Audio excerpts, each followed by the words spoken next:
Alright guys, this is a long play review for Cosa Nostra on the AMSTRAD CPC, released by Oprasoft in Spain in 1986. And as you may have guessed from the title and box art, this is based on the Italian Mafia crime family and also based in Chicago. But sadly, despite the cover, you don't actually get to meet Al Capone or indeed Marilyn Monroe. Instead, you play as Mike Bronco, a world-renowned super detective hired by the mayor of Chicago in order to fight and eliminate the crime organisation that devastates the city in the 1920s. And there are 5 Mafia bosses to hunt and gun down over 92 screens of Chicago. Well, this game was also released in France with a French translation by Laurie Seals. However, an English language and UK version sadly never materialised. So maybe a lot of you wouldn't have heard of this game before, and that's a shame because it's really quite a fun little game. Anyway, let's get into it. And here we go. So we're going to play the original Spanish version. And oh, that's actually quite a nice loading screen, that. I do like that. And we're going to hear some very, very nice music. Actually, yes, this music is really, really nice, actually. It kind of sets the tone of the game really, really nicely. And very nice title screen. We've got like animated letters there spelling out the name of the game. Then our character appears and he shoots out the Oprasoft logo onto the wall, as you'll see in just a sec. There we go. The music actually doesn't last too long, and we pretty much go fairly quickly into the game here before it loops into a demo sequence.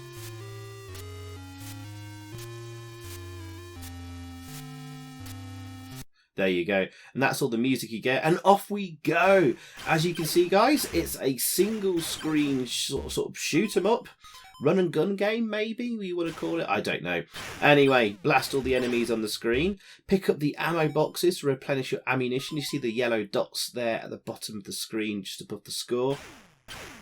Avoid the bombs from being chucked from the windows. You can't stop them being thrown at you. And the bombs weirdly sort of home in on you. They're quite awkward to avoid. Anyway, we're already actually a screen away from the first boss we're going to encounter. And I take sort of cover behind the car there and shoot diagonally. And that seems to work quite well. And I think this may actually supposed to be like the final boss in the game, given the number of enemies that spawn. It looks like Father Christmas. Right, that translates as the Godfather has fallen at last. That's the Spanish to English translation. And he is called the Godfather in the instructions. Presumably he was meant to be the final boss. But we went to him first and cleared him away. But now we get a Mad Axeman appearing. And you can't actually shoot and kill him. And the axe sprite takes up a huge chunk of the screen, actually, really. A lot of screen real estate taken up by that. So it's quite hard to avoid, especially how fast he throws the axe. Quite a tough screen because not only do we have constantly spawning enemies from the door when you kill someone, we've got the axeman and the bomber. Here's the second boss already. This guy is called Tony Spaghetti, and that translates to you no longer have to fear extortionists. There you go. So we've already killed 2 out of the 5 bosses, and this is actually quite a short game. But it's actually quite a tough game and can be quite frustrating at times. There are places where, especially with the bombs being chucked on you, where you can die repeatedly over and over and lose about 2 or 3 lives in the process. And the Axeman can be very annoying to avoid his axe throws. But as you can see, guys, the bottom right corner there, that's your lives. We've got 7 lives, so plenty of lives in the game. And my God, you'll need them. I managed to do this without losing a life, but I've planned out my route. The map of Chicago is rather confusing. There's places that sort of loop around on each other, which I hate that. I hate looping areas in sort of games like this and like Werewolves of London, for example. That might be quite a close comparison to this game. As you can see, there enemies respawn if you go back on the screen. So plan out your route. You can kill the bosses in any order. And it's best to get to them as fast as you can on the shortest route because of, well, respawning enemies if you go back a screen. And it's a tough game, but a short one. Also, guys, sadly, I've been unable to... that was the next boss. That was Johnny Fandango, and that translates to, and the chief of the smugglers was never heard from again. There you go. So that was the third boss. He's out on the main road there. So yeah, I was just saying, sadly I've been unable to definitively find out who the coder was behind the game. However, the Specky version, which is very similar to the CPC one, is listed on various sites as being made by Paco Suarez.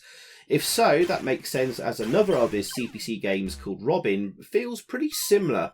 But you may well know him better as the author behind such classics as Roland in the Caves and The Galactic Plague. There you go.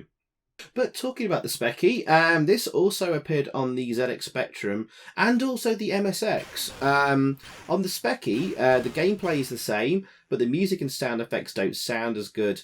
Your main character sprite looks weird and oversized, as I get a little bit lost here and consult my notes of where to go next.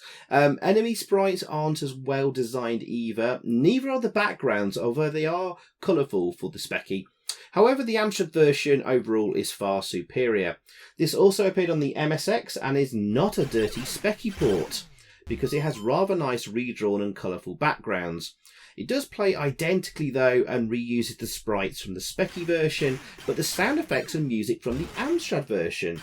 It also plays way too fast, and again, I prefer the CPC version. This didn't appear on the Commodore 64 or any other computers though, sadly.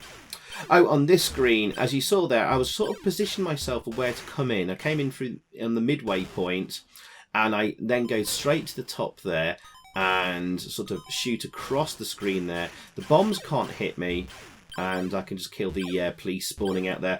As we've taken down our fourth boss, called Frankie from Dazio. And that translates as, you have liquidated the head of the corrupt police. There you go. And now we can go after our fifth and final boss. So on a lot of these screens, you might want to sort of go onto the screens either at the very top or bottom. So the Mad Axeman spawns there, and then you can move, for example, jump in at the top of the screen and then move straight down to avoid the axe. Also, it makes it easier to sort of get past the bombs being thrown, especially on these screens here. Sometimes I do forget to do that though. And don't be afraid to retreat off a screen if the situation gets too sticky. Although be warned, you're going to walk back into respawned enemies. There's not any other real tips I can give for this game. You just have to get used to the feel of it.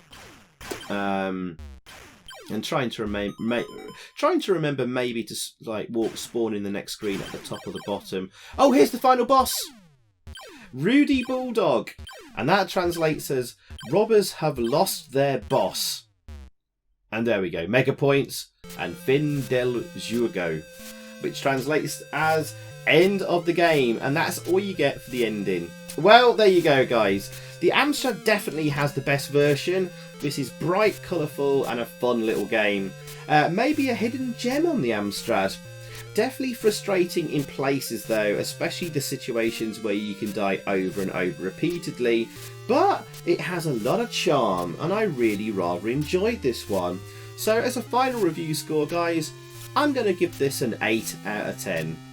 So thanks for watching, guys. I hope you enjoyed, and see you all again very soon. Thank you and goodbye. So thanks for watching, guys. I hope you enjoyed that. If you did, please click a like below, leave a comment, and also subscribe if you haven't already. And over that way, there's another video for you to check out. Xyphoe out.